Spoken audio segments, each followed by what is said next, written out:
കൊച്ചിന് കൈ ഇരിക്കുന്ന നോക്ക്. നിങ്ങളുടെ വീട്ടിലെ കൊച്ചിന് കൈ ഇങ്ങനെ ഇരിക്കുകയാണെങ്കിൽ നിങ്ങൾ ഈ വീട്ടിൽ എങ്ങനെയാണ് കഷ്ടപ്പെട്ട് നിൽക്കുന്നത്? ഇത് ഈ പറഞ്ഞ രണ്ട് കാര്യവുമായി യാതൊരു ബന്ധവുമില്ലല്ലോ. ഈ വീട്ടിൽ എന്തൊക്കെയോ ഫംഗസോ കാര്യങ്ങളൊക്കെ ഉണ്ട്. ഇതേ പെശക് സ്ഥലമാണ്.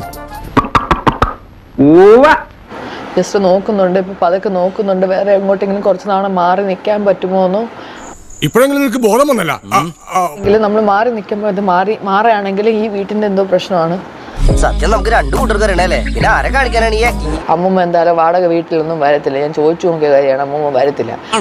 അയ്യോ, എനിക്ക് മനസ്സിലായതേ ഇല്ല. പാവം. അവർ താമസം മാറാനുള്ള കാരണമായിട്ട് എനിക്ക് ഫീൽ ചെയ്യുന്നത്, പണ്ട് അഹാന പറഞ്ഞ പോലെ അധികം ദിവസം അമ്മൂമ്മേനായിട്ട് അഡ്ജസ്റ്റ് ചെയ്ത് നിൽക്കാൻ പറ്റില്ല എന്നുള്ളൊരു സംഭവം പറഞ്ഞിരുന്നു. സിമ്പിൾ, അത്ര തന്നെ ഉള്ളൂ. ഈ നിഷ്കളങ്കമായ മുഖത്തേക്കൊന്ന് നോക്കടാ ഈശ്വര, എന്തൊരു ചൈതന്യം. ഇതാണ് കഥ. പക്ഷേ ഫ്ലാഷ് ബാക്കിലാണ് യഥാർത്ഥ സംഭവം നടക്കുന്നത്. എന്റെ അമ്മൂമ്മേനെ കുറിച്ച് പറയാനാണെങ്കിൽ എനിക്ക് she's a very problematic person. അമ്മൂമ്മയ്ക്ക് ഭയങ്കര വൃത്തിപ്രാന്താ. ഒന്ന് എഴുന്നേറ്റ് ബഹുമാനിക്ക്. നമ്മുടെ ഫാമിലി ഗ്രൂപ്പിൽ ഞാൻ ഇട്ടു, സെയിം ലിസൺ, നിങ്ങൾ വേണമെങ്കിൽ ബന്ധം വെച്ചോ, എനിക്ക് ഇനി അമ്മൂമ്മയായിട്ട് ബന്ധം വെക്കാൻ പറ്റില്ല എന്ന് പറഞ്ഞ് ഞാനിത് ഗ്രൂപ്പിൽ ഇട്ടപ്പോൾ നമ്മൾ എന്തെങ്കിലും മിണ്ടിയാ പിന്നെ അത് കുഴപ്പമാവും. അതെന്താ അങ്ങനെ? ഒന്നുമില്ലേ.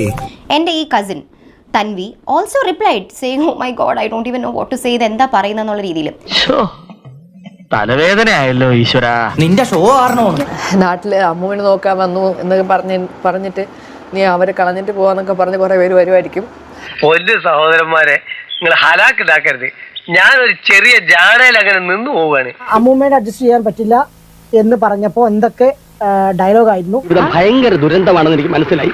ആളുകൾ ഓരോന്ന് കിട്ടാൻ നോക്കി നടക്കുക, മനുഷ്യനെ പറ്റി അധികം പറഞ്ഞ് നാട്ടിക്കാൻ. ഓരോ നാട്ടിൽ നിന്നും അവരെ വിമർശിക്കാനും അവരെ ആവേശം മൂത്ത് ഏറ്റെടുക്കാനും എളുപ്പമാണ്. ഇപ്പൊ മനസ്സിലായില്ലേ, ഡയലോഗ് അടിക്കും പോലെ ഈസി അല്ല അവരെ മാനേജ് ചെയ്യാൻ.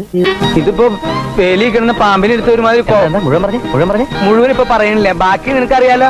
അതൊന്നും കുഴപ്പമില്ല, എനിക്ക് എന്റെ കൊച്ചിന്റെ കാര്യമാണ് ഇപ്പൊ മെയിൻലി ഇമ്പോർട്ടന്റ്. അന്തരം ഡാനി അതിന്റെ തോറ്റിന്റെ കാണാനും ഇനി അങ്ങോട്ട് ഞാനില്ല, പോയോടത്തോളം മതിയായി.